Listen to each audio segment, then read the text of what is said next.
A notícia me desconcertou. Quando Lila me falou seu casamento, estávamos em junho, a poucas horas do exame oral. Era algo previsível, claro, mas agora que tinham marcado uma data, 12 de março, tinha como se tivesse trombado numa porta por distração. Tive pensamentos mesquinhos. Contei os meses. 8. Talvez 8 meses fossem tempo suficiente para que o ressentimento pérfido de Penute, a hostilidade de Maria e os boatos de Marcelo Solara, que continuavam circulando de boca em boca pelo bairro como a fama de Eneida, minassem Estefando, levando a romper o noivado. Tive vergonha de mim, mas não consegui mais traçar um desenho coerente na dispersão de nossos destinos. A concretude daquela data tornou concreto o cruzamento que separaria nossas vidas uma da outra. E o que é pior, não duvidei de que sua sorte seria melhor que a minha. Senti mais forte do que nunca a insignificância da via dos estudos. Vi com clareza que ela escolhera anos antes só para parecer invejável a Lila. E, no entanto, agora ela não atribuía mais nenhum valor aos livros. Deixei de me preparar para a prova, não dormi à noite. Pensei em minha miserável experiência amorosa. Tinha beijado uma vez Gino, mal tinha tocado os lábios de Nino, tinha sofrido as bolinações fugazes e torpes de seu pai, e só. Já Lila, a partir de março, aos 16 anos, teria um marido e um ano, aos 17, um filho, e depois outro, e mais outro, e mais outro. Me senti uma sombra e chorei desesperada. No dia seguinte, fui sem nenhuma vontade fazer os exames, mas ocorreu uma coisa que me fez ficar melhor. O professor Gerassi e a professora Galliani, que participavam da banca, fizeram enormes elogios ao meu trabalho de italiano. Gerassi, em particular, disse que a exposição melhorara ainda mais. Quis ler uma passagem ao resto da banca, e somente ao ouvi-lo me dei conta do que tinha tentado fazer naqueles meses sempre que tinha que escrever me libertar dos tons artificiosos, das frases muito rígidas, experimentar uma escrita fluida e envolvente como a de Lila na carta de Ischia. Quando escutei minhas palavras na voz do professor, enquanto a professora Galliani ouvia e concordava em silêncio, me dei conta de ter conseguido. Naturalmente, não era a maneira de escrever de Lila, era a minha, e era justamente a minha, e isso pareceu a meus professores algo realmente fora do comum. Passei ao primeiro ano do liceu com 10 em tudo, mas em casa ninguém se espantou ou fez festa para mim. Vi que estavam satisfeitos, é claro, é verdade, e fiquei contente com isso, mas não deram nenhum peso ao evento. Minha mãe, aliás, achou meu sucesso na escola mais que normal, e meu pai me disse que procurasse logo a professora Oliviero para que ela tivesse tempo de arranjar os livros para o próximo ano. Enquanto eu ia saindo, minha mãe gritou: "E se ela quiser mandá-la de novo à Chia, diga que não estou bem e que preciso de sua ajuda em casa." A professora me elogiou, mas sem entusiasmo, em parte porque também ela já dava por certa minha competência, um pouco porque não estava bem de saúde. A doença que tinha na boca lhe causava muitos incômodos. Em nenhum momento mencionou minha necessidade de repouso. A prima nela e Chia. Em vez disso, para minha surpresa, começou a falar de Lila. Ela a encontrara na rua, de longe. Estava com o noivo, disse o salsicheiro. Depois acrescentou uma frase que vou guardar para sempre. A beleza que desde pequena Cerulo tinha na cabeça não encontrou saída, Grego, e foi parar toda no rosto, nos peitos, nas coxas, na bunda, lugares por onde passa depressa e é como se nunca tivesse existido. Nunca a tinha ouvido dizer um palavrão desde que a conhecia. Naquela ocasião disse bunda e depois grunhiu. Desculpe. Mas não foi aquilo que me espantou. Foi o remorso, como se a professora estivesse reconhecendo que algo de Lila se perdera justamente porque ela, como professora, não a tinha protegido e desenvolvido bem. Eu me senti sua aluna mais bem-sucedida e fui embora aliviada. O único que comemorou meu sucesso sem meios termos foi Alfonso, que também tinha sido aprovado, passado com 7 em todas as matérias. Senti que a admiração dele era genuína, e isso me deixou feliz. Diante dos murais, tomado de entusiasmo, na presença dos colegas e dos pais, como se estivesse esquecido de que eu era uma garota e não devia me tocar, ele me apertou forte e me deu um beijo na bochecha, um beijo estalado. Depois se atrapalhou, me soltou imediatamente, pediu desculpas, mas mesmo assim não se conteve e gritou: 10 em tudo, não é possível, 10 em tudo. Voltando para casa, falamos muito do casamento de seu irmão com Lila. Como eu me sentia particularmente à vontade com ele, perguntei pela primeira vez o que ele pensava da futura cunhada, e ele fez uma pausa antes de me responder. E então disse: Você se lembra da disputa que a escola nos fez fazer? E quem se esqueceria disso? Eu estava certo de que ganharia. Todos vocês tinham medo do meu pai. Lina também. De fato, no início ela tentou não derrotar você. É verdade, mas depois decidiu vencer e me humilhou. Voltei para casa chorando. É feio perder. Não é por isso. Achei insuportável que todos tivessem horror de meu pai. Eu em primeiro lugar e aquela menina não. Você se apaixonou por ela? Tá de brincadeira? Ela sempre me intimidou. Em que sentido? No sentido de que meu irmão tem muita coragem de se casar com ela. Como assim? O que estou dizendo é que você é melhor, e se fosse eu que pudesse escolher, me casaria com você. Isso também me deu prazer. Caímos na gargalhada e nos despedimos ainda rindo. Ele estava condenado a passar o verão na chacutaria, e eu, mais por decisão de minha mãe do que de meu pai, teria de achar um trabalho durante o verão. Prometemos nos encontrar, ir ao menos uma vez ao mar juntos, mas não aconteceu. Nos dias seguintes, circulei apática pelo bairro. Perguntei a Dom Pedro, o farmacêutico da estrada, se ele precisava de uma auxiliar. Nada feito. Perguntei ao jornaleiro, tampouco ele precisava de mim. Passei na dona da papelaria, que se pôs a rir. Ela precisava, sim, mas não agora. Eu deveria voltar no outono, quando as aulas recomeçariam. Eu já estava indo embora quando ela me chamou de volta e disse: Você é uma moça muito séria, Lena, e em você eu confio. Será que poderia levar minhas meninas para uma temporada na praia? Saí da loja realmente feliz. A dona da papelaria ficou de me pagar, e pagar bem, se eu levasse suas 3 filhas para a praia por todo o mês de julho e os primeiros 10 dias de agosto. Mar, sol e dinheiro. Eu devia ir todos os dias a um lugar que ficava entre Margelina e Posillipo, sobre o qual eu não sabia nada e que tinha um nome estrangeiro, Sea Garden. Foi para casa excitada, como se minha vida estivesse passando por uma reviravolta decisiva. Eu ganharia dinheiro para meus pais, tomaria banho de mar, ficaria bonita e queimada de sol como no verão passado. Como tudo é suave, pensei, quando o dia está bonito e todas as coisas boas parecem estar esperando só por você. Dei poucos passos e aquela impressão de horas felizes se consolidou. Antônio veio vindo até mim de macacão, sujo de graxa. Fiquei contente. Qualquer um que eu tivesse encontrado naquele momento de alegria seria bem acolhido. Ele me tinha visto passar e correr atrás de mim. Falei logo da dona da papelaria. Ele devia estar lendo com meu rosto que aquele era um momento feliz. Por meses eu tinha penado, me sentido sozinha e feia. Mesmo estando convencida de amar Nino, eu o evitara sempre e nem tinha ido ver se ele tinha passado de ano e com que notas. Lila estava prestes a dar um salto definitivo para além de minha vida. Eu não conseguiria mais acompanhá-la. Mas agora eu me sentia bem e queria me sentir ainda melhor. Quando Antônio, intuindo que eu estava bem predisposta, me perguntou se eu queria namorar com ele, lhe respondi imediatamente que sim, ainda que amasse outro, ainda que não sentisse por ele senão uma certa simpatia. Tê-lo como namorado, ele, mais velho, da minha idade de Stefano, trabalhador, me pareceu algo não muito diferente de ser aprovada com 10 em tudo, de ter a missão de levar, remunerada, as filhas da dona da papelaria para o Sea Garden. Começou meu trabalho, meu namoro.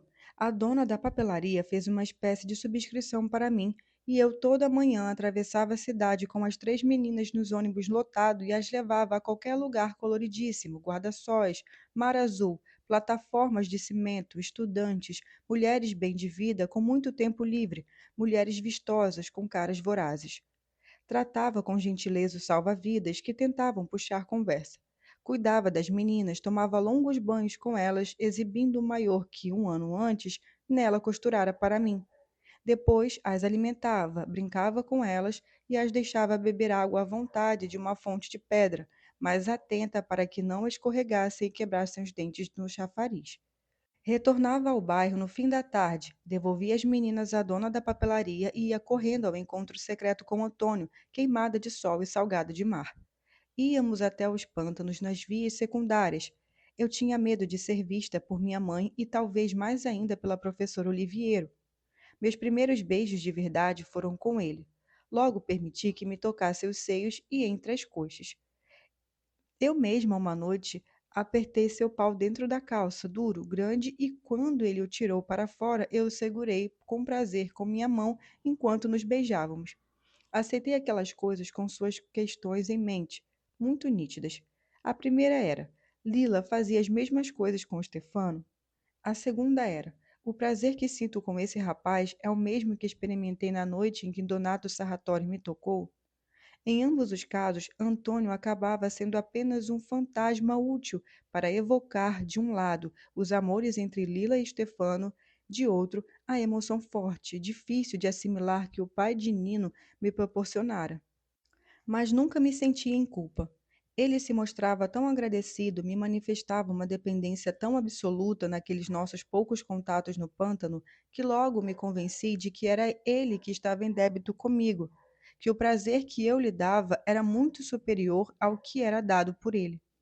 Às vezes, aos domingos, ele ia comigo e com as meninas ao Cigarden.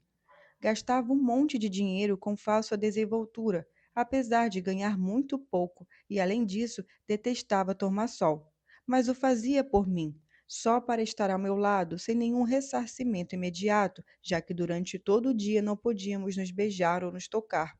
De resto, entretia as meninas com palhaçadas e mergulhos de atletas. Enquanto ele brincava com elas, eu me deitava ao sol com um livro e me dissolvia nas páginas como uma medusa. Numa daquelas ocasiões, ergui o olhar por um instante e vi uma jovem alta, magra, elegante, com um lindo duas peças vermelhas. Era Lila.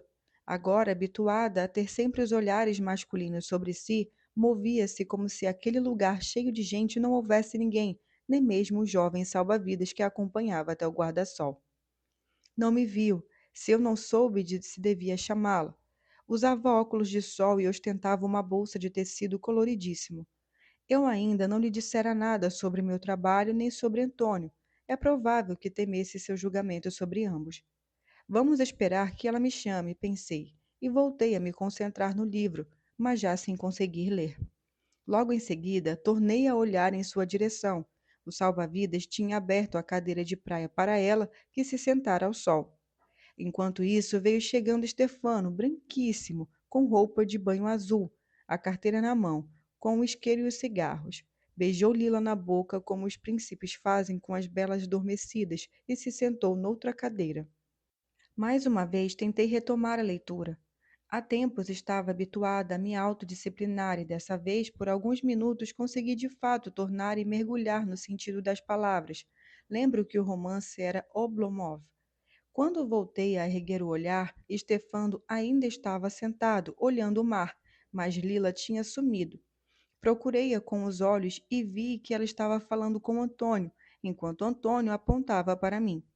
Acenei com gestos alegres e ela retribuiu da mesma forma, virando-se imediatamente para chamar Stefano.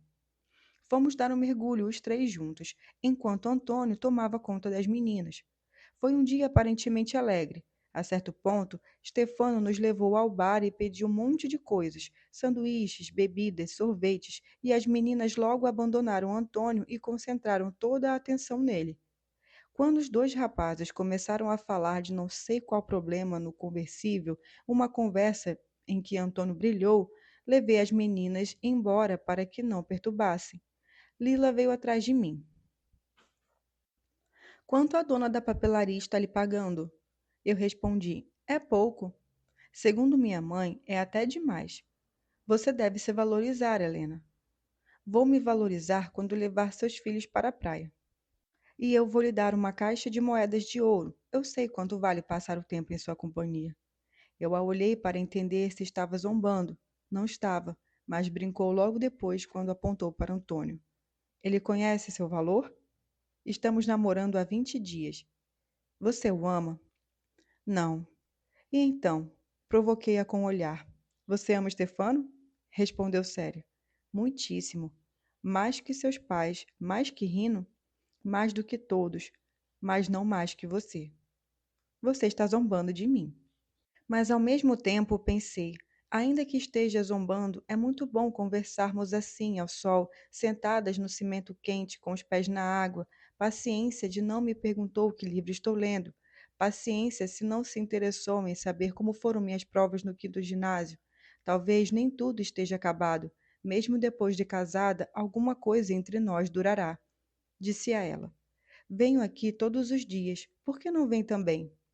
Entusiasmou-se com a ideia, falou sobre isso com Stefano, que logo concordou. Foi um belo dia em que todos nós milagrosamente nos sentimos à vontade.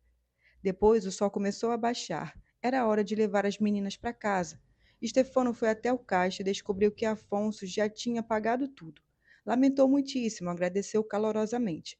Na rua, assim que Stefano e Lila partiram no conversível, não deixei de censurá-lo. Melina e Ada levavam as escadas dos prédios e ele ganhava uma ninharia na oficina. Por que você pagou tudo? Quase gritei em dialeto com raiva. Porque eu e você somos mais belos e mais nobres, respondeu. Comecei a gostar de Antônio quase sem me dar conta. Nossos jogos sexuais se tornaram um tanto mais ousados, mais prazerosos. Pensei que se Lila viesse de novo no Sea Garden, eu perguntaria como era entre ela e Stefano quando eles se afastavam de carros sozinhos. Faziam as mesmas coisas que eu e Antônio, ou mais ainda, por exemplo, as coisas que os dois solares espalhavam por aí? Não tinha ninguém com quem me comparar a não ser ela, mas não tive ocasião de sentar e fazer-lhe essas perguntas. Ela não veio mais ao Sea Garden. Antes do feriado de agosto, meu trabalho terminou, e terminou também a alegria do sol e do mar. A dona da papelaria ficou contentíssima com a maneira como cuidei das meninas, e embora elas, apesar de minhas recomendações, terem contado à mãe que às vezes um rapaz amigo meu também ia à praia e todos dávamos belos mergulhos, em vez de me censurar, me abraçou e disse: Ah, bem, relaxe um pouco, por favor, você é muito séria para a sua idade. E acrescentou: Imagine quantas linas Ceruro apronta. À noite, no pântano, falei a Antônio. Sempre foi assim, desde quando éramos pequenas. Todos acham que ela é a malvada e eu, a boazinha.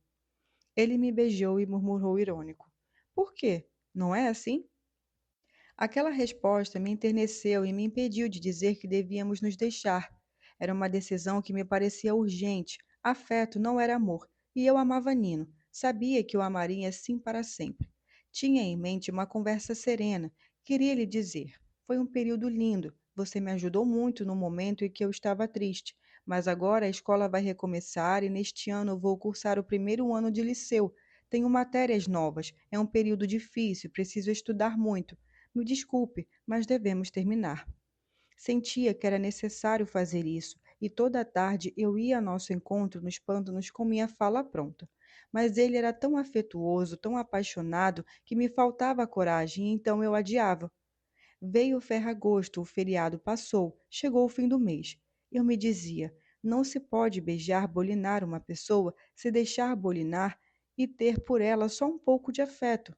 Lila ama Stefano muitíssimo. Eu, Antônio, não. O tempo passou e não consegui mais achar o momento certo para lhe dizer essas coisas. Estava preocupado.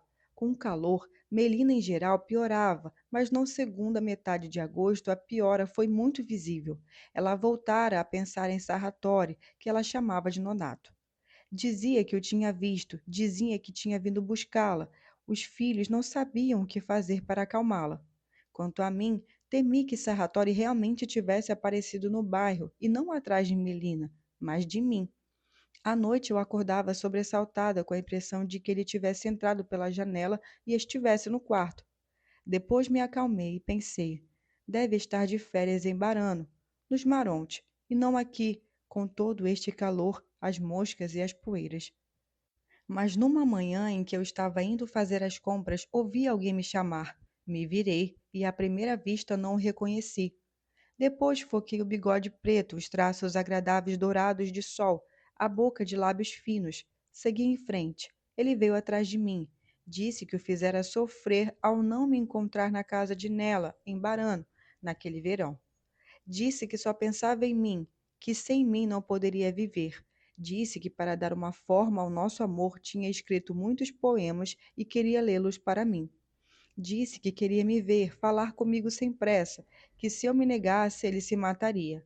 Então parei, sibilei que me deixasse em paz, que eu estava noiva, que não queria vê-lo nunca mais. Ele se desesperou. Murmurou que me esperaria para sempre, que todo dia, ao meio-dia, estaria no ingresso no túnel da estrada. Sacudi a cabeça energeticamente. Nunca apareceria por lá. Inclinou-se para me beijar. Pulei para trás com um movimento de repulsa.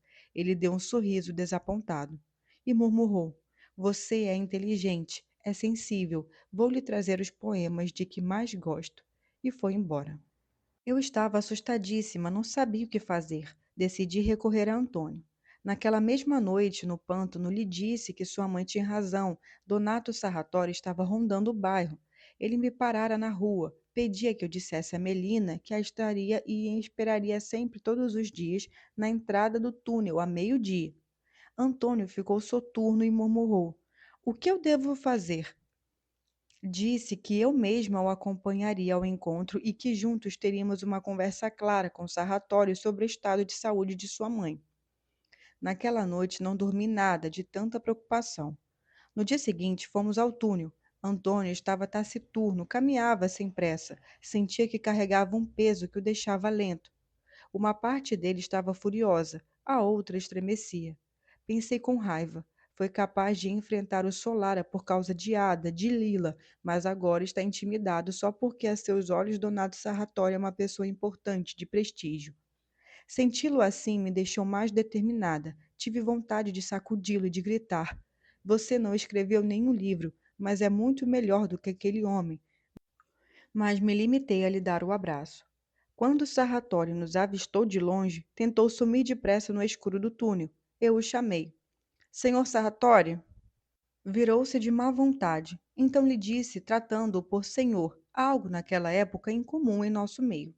Não sei se o senhor se lembra de Antônio, o filho mais velho de Dona Melina.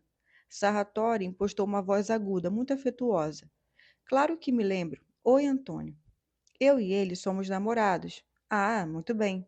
E conversamos muito. Agora ele vai explicar.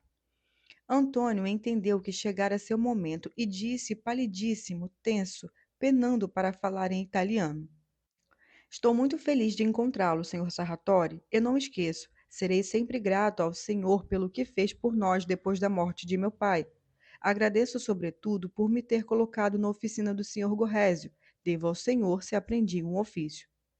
Fale de sua mãe, exortei-o, nervosa. Ele se irritou, me fez sinal para ficar calado e continuou. Mas o senhor não mora mais no bairro e eu não tenho a clareza da situação. Só de ouvir seu nome, minha mãe perde a cabeça. E se puser os olhos no senhor, se o vir uma vez só, vai parar no manicômio. Sarratori se agitou.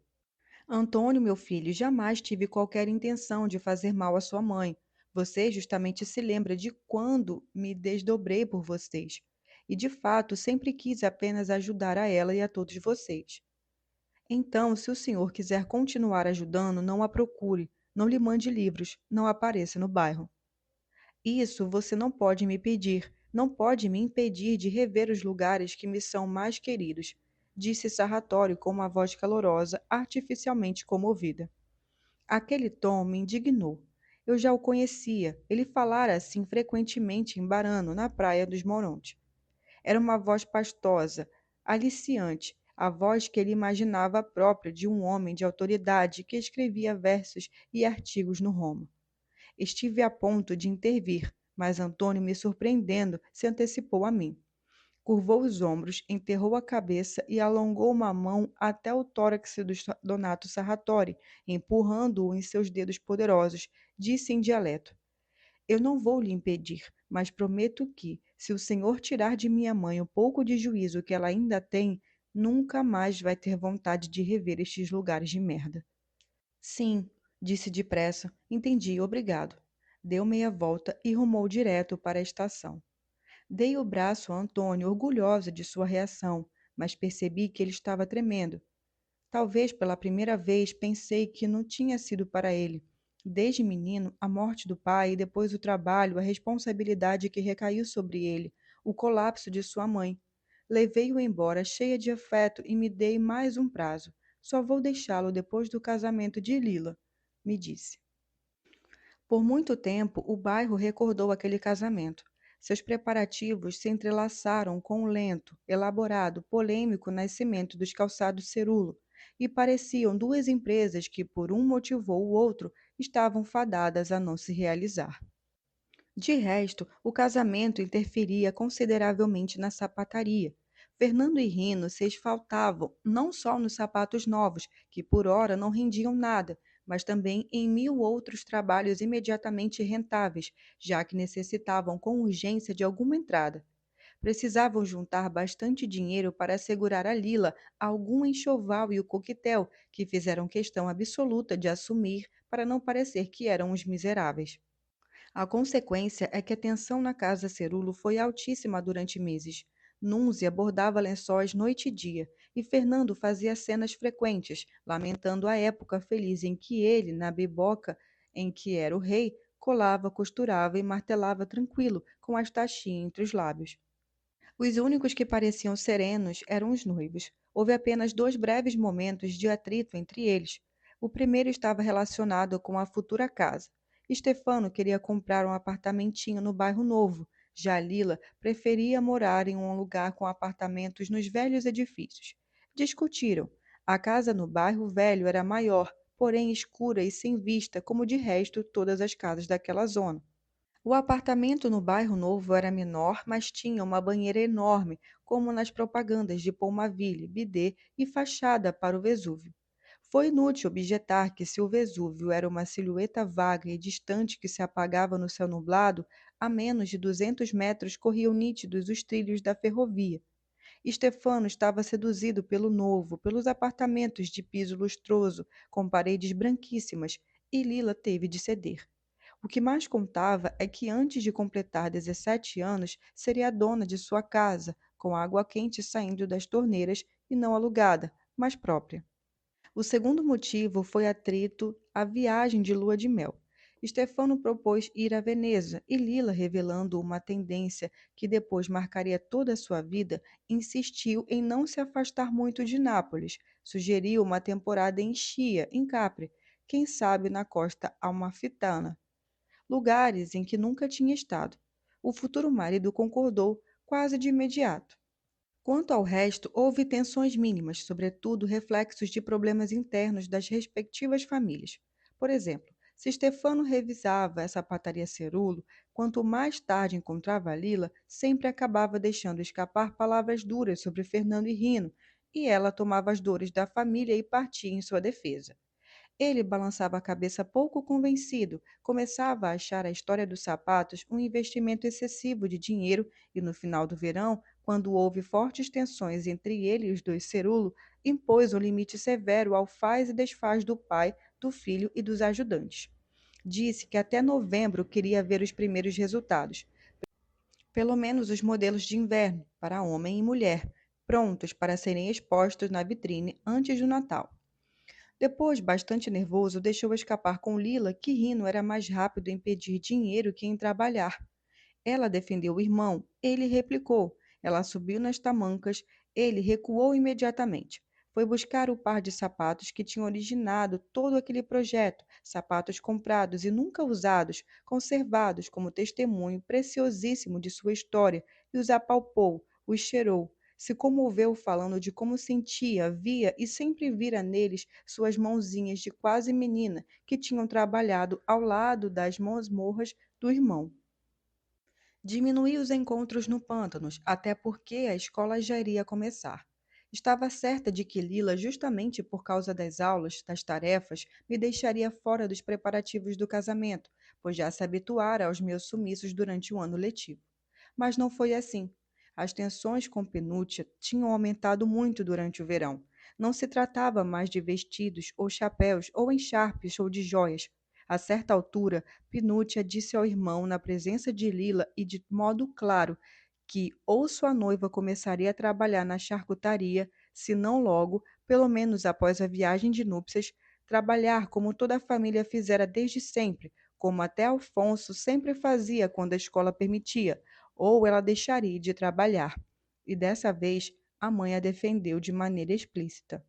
Lila não titubeou. Disse que começaria imediatamente, até no dia seguinte, e em qualquer função que a família Caraque quisesse. Aquela resposta, como aliás todas as respostas de Lila, mesmo buscando a conciliação, trazia implícito algo de magnânimo, de desrespeitoso, de desdenhoso, o que fez Pinúcia se enfurecer ainda mais.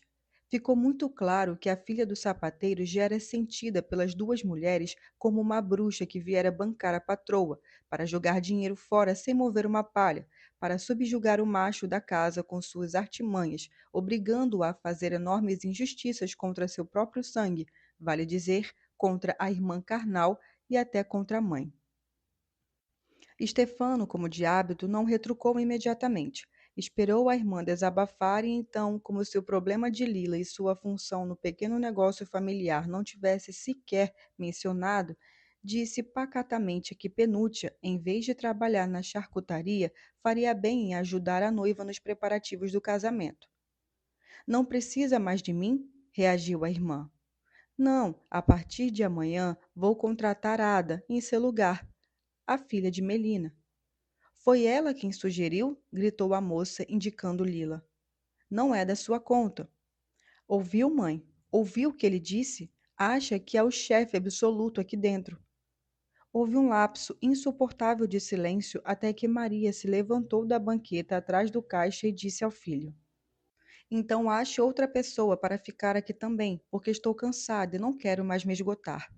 Naquele momento, Stefano cedeu a uma pequena rendição e disse devagar: Vamos nos acalmar. Não sou dono de nada. As coisas referentes à loja não dizem respeito somente a mim, mas a todos nós. É preciso tomar uma decisão. Pinúcia, você precisa trabalhar? Não. Mamãe, você precisa ficar o dia todo sentada ali atrás? Não. Sendo assim, vamos dar trabalho a quem necessita. Vou contratar a Ada para o balcão e para o caixa, penso depois. Senão, quem vai cuidar do casamento? Não sei bem se por trás da decisão de tirar Penúcia e a mãe do dia a dia da loja, se por trás da contradição ou da contratação de Ada estava de fato Lila. Mas com certeza o fato de a cunhada e a mãe terem agora um monte de tempo livre para cuidar do casamento não a ajudou. As duas mulheres complicaram ainda mais sua vida e por qualquer ninharia surgiam conflitos. Os convidados, a decoração da igreja, o fotógrafo, a orquestrinha, o salão de festa, o menu, o bolo, as lembrancinhas, as alianças, até a lua de mel, já que Pinúcia e Maria achavam Michuruca ir a Sorrento, Posendato, Chia e Capri. Assim, de uma hora para outra, fui convocada a participar, aparentemente para cuidar e ajudar Lila a escolher isso ou aquilo, na prática, para apoiá-la numa batalha difícil. Eu estava começando o primeiro ano de liceu, tinha muitas matérias novas, difíceis. Minha habitual e teimosa diligência já estava me aniquilando, estudava com dedicação excessiva. Mas uma vez, voltando do colégio, encontrei minha amiga e ela me disse a queima-roupa: Por favor, Helena, você vem amanhã me dar um conselho? Eu nem sabia de que ela estava falando, tinha sido sabatinada em química e não me saíra bem, o que me deixava muito abatida. Um conselho sobre o quê? Sobre o vestido de casamento. Por favor, não me diga que não, porque se você não vier, vou acabar matando minha cunhada e minha sogra. Fui, juntei-me a ela, a Penúcia e a Maria com grande mal-estar. A loja ficava no retífilo, e me lembro que tinha enfiado alguns livros na bolsa na esperança de achar uma maneira de estudar. Foi impossível. Das 4 da tarde às 7 da noite, examinamos figurinos, apalpamos tecidos. Lila provou vestidos de noiva expostos nos manequins da loja. Qualquer coisa que vestisse, sua beleza valorizava o vestido valorizava sua beleza. Nela ficavam bem a rígida organizada, o cetim suave, o tule translúcido. Ficavam bem o corpete de renda, as mangas bufantes. Ficavam bem tanto a saia larga quanto a estreita, a cauda muito longa e a curta, o véu esvoaçante e o contido, a coroinha de strass, de pérolas ou de flor de laranjeiras. Na maioria das vezes, obediente, ela analisava figurinos ou provava vestidos que ficassem bem mais bonitos nos manequins. Mas às vezes, quando não aguentava, mais de atitude irritante de suas futuras parentes, se insurgia a Lila de antigamente, que me fixava diretamente nos olhos e dizia irônica, alarmando sogra e cunhada. E se escolhermos uma bela renda verde, uma angosa vermelha, um belo tule preto, ou melhor ainda, e amarelo? Eu precisava dar uma risadinha para mostrar que a noiva estava brincando, e depois voltávamos a ponderar com seriedade ácida os tecidos e modelos. A modista só fazia repetir entusiasmada: Por favor, qualquer coisa que escolham, tragam-me as fotos do casamento que eu quero expô-las aqui na vitrine. Assim poderei dizer: quem vestiu essa garota fui eu. Mas o problema era escolher. Toda vez que Lila se mostrava propensa ao modelo, a um tecido, Pinúcia e Maria se alinhavam a favor de outro modelo, de outro tecido. Eu me mantive sempre calada, meio entorpecida por aquelas discussões e também pelo cheiro dos tecidos novos. Depois, Lila me perguntou carrancuda: O que você acha, Helena? Fez-se silêncio. Percebi imediatamente, com certo espanto, que as duas mulheres esperavam por aquele momento e o temiam. Pus em ação uma técnica que aprendera na escola e que consistia nisto. Todas as vezes que eu não sabia responder a uma questão, exagerava nas premissas com a voz segura de quem sabe claramente aonde quer chegar. Antes de tudo, disse, em italiano, que apreciava muito os modelos escolhidos por Penuccia e a mãe. Não apresentei propriamente elogios, mas argumentos que demonstravam quanto eles eram adequados às formas de Lila. No momento em que, como na aula com os professores, senti que contava com a admiração e a simpatia de mãe e filha, escolhi um dos figurinos ao acaso, realmente ao acaso, mas atenta a não pegar um dos escolhidos por Lila e passei a demonstrar que continham, em síntese, tanto as qualidades dos modelos definidos pelas duas mulheres, quanto as qualidades dos modelos definidos por minha amiga. A modista, Pinúcia, e a mãe imediatamente concordaram comigo. Lila se limitou a me olhar com os olhos apertados. Depois recuperou a expressão habitual e se disse também de acordo. Na saída da loja, tanto Maria quanto Penúcia estavam de ótimo humor. Dirigiam-se a Lila quase com afeto e, comentando a compra do vestido, me citavam continuamente com frases do tipo: Como disse Lenúcia, ou então, Lenúcia justamente disse que. Lila deu um jeito de ficar um pouco atrás, em meio à multidão noturna do refitilo. Então me perguntou: É isso que você aprende no colégio? O quê? Usar as palavras para enganar as pessoas? Me senti ferida e murmurei: Você não gosta do modelo que escolhemos?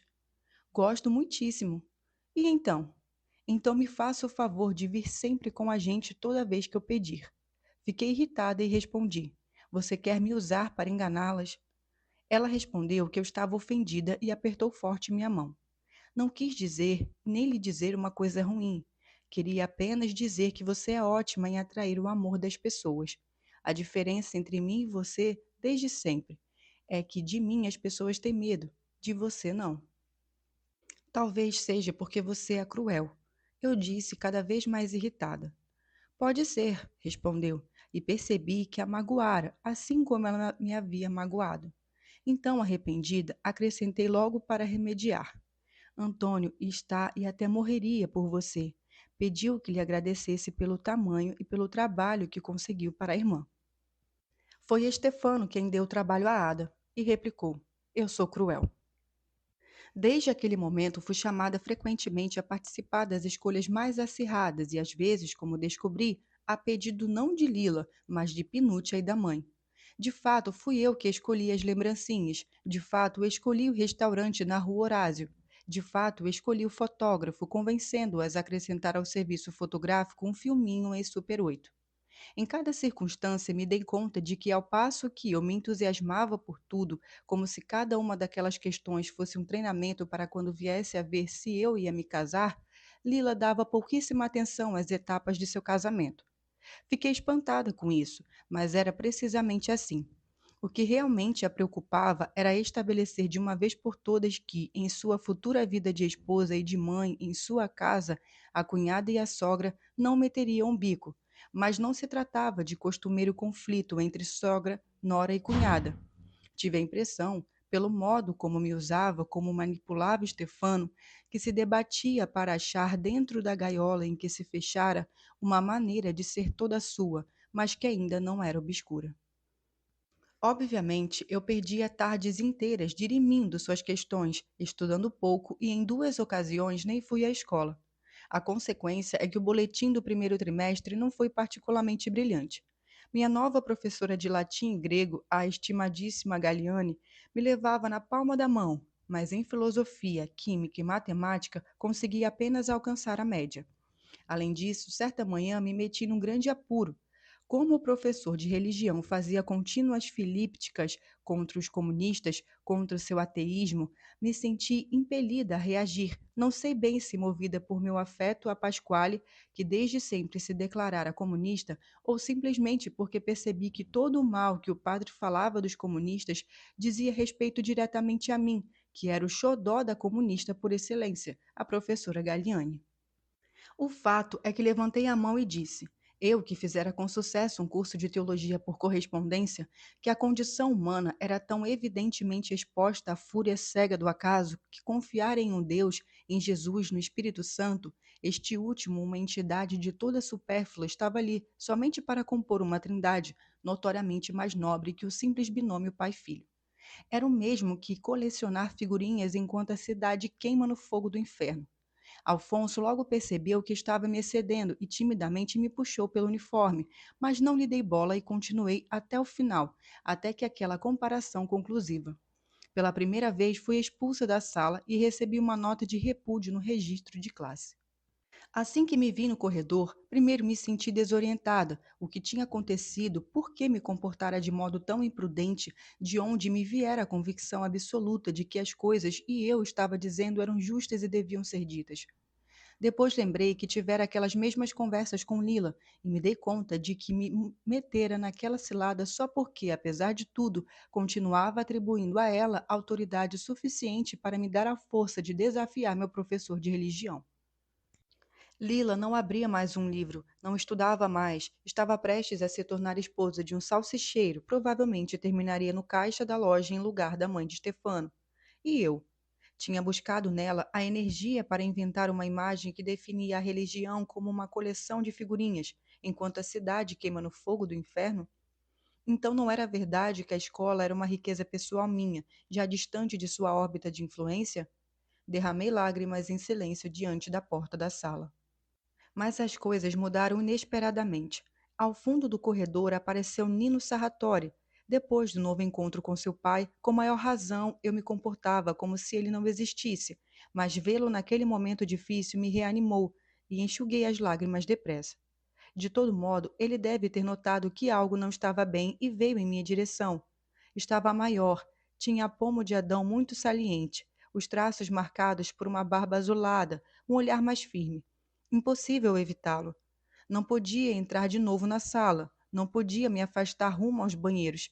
Ambas as atitudes complicariam ainda mais minha situação, caso o professor de religião aparecesse. Fiquei ali, e quando ele parou em minha frente e me perguntou por que eu estava do lado de fora, o que tinha acontecido, eu contei tudo. Ele franziu o senho e disse: Volto logo. Foi e voltou em poucos minutos, acompanhado da professora Galliani. Galliani me cobriu de elogios, mas agora disse, como se estivesse dando uma aula a mim e a Nino. Depois do ataque preciso, é tempo de mediar. Bateu na porta de minha sala, fechou atrás de si e 5 minutos depois reabriu-a com a expressão alegre. Eu podia entrar, contanto que me desculpasse com o professor por meu tom demasiado agressivo. Então me desculpei, oscilando entre a ansiedade por prováveis retaliações e orgulho pelo apoio que recebera de Nino e de Galliani. Não disse nada sobre o assunto a meus pais, mas contei tudo a Antônio, que orgulhosamente narrou o caso a Pasquale, que por sua vez topou certa manhã com Lila e, vencido pela emoção, já que ainda a amava, sem saber o que lhe dizer, se agarrou à minha história, como um salva-vidas, e a relatou tudo a ela. Assim, num piscar de olhos, me tornei a heroína, seja dos meus amigos de sempre, seja do disperso, mas aguerridíssimo grupo de professores e estudantes que se batiam contra as pregações do professor de religião. Entretanto, como eu percebera que minhas desculpas ao padre não tinham sido suficientes, me esforcei para recuperar meu crédito com ele e com os professores que partilhavam suas opiniões. Sem esforço, soube separar minhas palavras de mim. Com todos os professores que se mostravam hostis, fui muito respeitosa, solícita, diligente, colaborativa, tanto que logo voltaram a me considerar uma jovenzinha a quem podiam perdoar certas afirmações bizarras. Assim descobri que eu sabia fazer como os Galliani, expor com firmeza minhas opiniões e, simultaneamente, fazer mediações, conquistando o apreço de todos com um comportamento irrepreensível. Passados poucos dias, tive a impressão de ter voltado ao lado de Nino Sorratori, que estava no terceiro ano do liceu e naquele ano faria o exame de maturidade, ao topo da lista de alunos mais promissores de nosso desfalcado liceu. Mas a coisa não terminou ali. Algumas semanas depois, Nino me pediu sem preâmbulos, com seu ar impertinente, que escrevesse o mais rápido possível meia página de caderno relatando minha polêmica com o padre. E para quê? Ele me disse que colaborava com uma revistinha chamada Nápoles Albergue dos Pobres. Tinha contado o episódio na redação e lhe disseram que, se eu fizesse um relato a tempo, podia eu tentar inseri-lo no próximo número. Mostrou-me a revista. Era um fascículo de umas 50 páginas, de um cinza sujo. Ele parecia no índice, nome e sobrenome, com um artigo intitulado As Cifras da Miséria. Veio à minha mente o pai dele, a satisfação, a vaidade com que tinha lido para mim o artigo impresso no Roma. Você também escreve poesia? Perguntei. Negou com ênfase tão contrariada que lhe prometi ir imediatamente. Tudo bem, vou tentar. Voltei para casa agitadíssima. Já sentia a cabeça fervilhando das frases que escrevia e na rua conversei com Afonso detalhadamente sobre o assunto. Ele ficou ansioso por mim, me implorou que não escrevesse nada. Vão assinar com seu nome? Sim. Helena, o padre vai ficar furioso de novo e vai reprová-la, e ainda vai influenciar a de química e o de matemática. Ele me passou sua ansiedade e eu perdi a confiança. Porém, assim que nos deixamos, a ideia de logo poder mostrar a revista, meu artiguinho, meu nome impresso a Lila, a meus pais, a professora Oliviero, ao professor Ferraro, tornou a prevalecer. Depois eu remendaria. Tinha sido muito excitante receber os aplausos dos que eu considerava os melhores, aliando-me contra os que me pareciam os piores, mas enquanto isso me comportaria com os adversários de modo a não perder sua simpatia e estima, ou seja, me esforçaria para que a coisa se repetisse após a saída do artigo. Passei a tarde escrevendo e reescrevendo. Encontrei frases sintéticas e densas. Tentei conferir a minha posição máximo de dignidade teórica recorrendo a palavras difíceis. E escrevi. Se Deus está presente em toda parte, que necessidade teria de propagar-se por meio do Espírito Santo? Mas a meia página logo se esgotava, só com a premissa. E o resto? Recomeçava. E, como tinha sido treinada desde a escola fundamental a tentar e tentar com teimosia, ao final cheguei a um resultado apreciável e passei a estudar as lições do dia seguinte. Mas em meia hora as dúvidas voltaram e senti a necessidade de confirmações. A quem eu poderia mostrar meu texto para ter uma opinião? A minha mãe? Aos meus irmãos? A Antônio? Não, obviamente. A única era Lila, mas recorrer a ela significava continuar lhe atribuindo uma autoridade quando de fato agora era eu que sabia mais que ela. Assim, de início, resisti à ideia. Temi que liquidasse minha meia página com uma frasezinha despreziosa.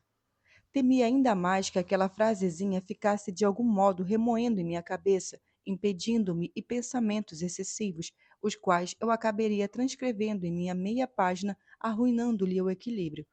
Apesar de tudo, cedi e corri até ela, esperando encontrá-la.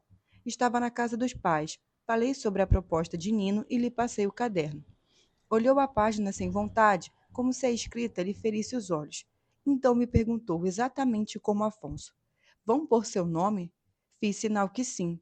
Helena Greco? Sim. Me estendeu o caderno. Não sou capaz de lhe dizer se é bom ou não. Por favor. Não, não sou capaz. Precisei insistir. Acrescentei, mesmo sabendo que não era verdade, que se ela não gostasse do texto ou se simplesmente se recusasse a lê-lo, não daria a Nino para publicá-lo. Então ela leu.